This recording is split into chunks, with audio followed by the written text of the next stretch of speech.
Hi, I'm Susan Burns with Global Footprint Network. We work with governments and investors to help them incorporate natural capital into their decision-making processes and look at resource issues just like they look at GDP and inflation. Why is this important? Because we live in a resource-constrained world, and resources are having a bigger and bigger impact on economic health. It also has a big impact on creditworthiness and the sovereign bond market.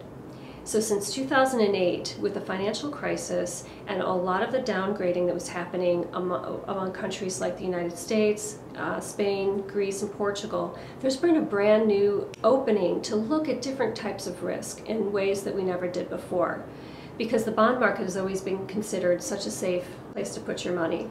S&P just put out a report that really shows the impact of climate change on national economies and how that might affect their credit worthiness. That's a really important step, but it's not the whole story. What we've been doing is looking at the flip side. We're looking at the dependence that nations have on resources like fisheries, forests, cropland, and grazing land, and how these constraints may affect their economies. So countries that are dependent on imports could be exposed through commodity price fluctuations.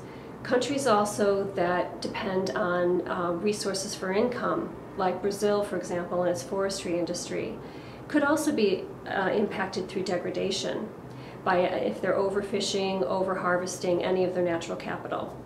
And a third really important point is that nations are also very invested in stranded assets such as infrastructure and carbon-intensive economies. And as the world moves to take action on climate change, this could pose an economic risk to nations as well.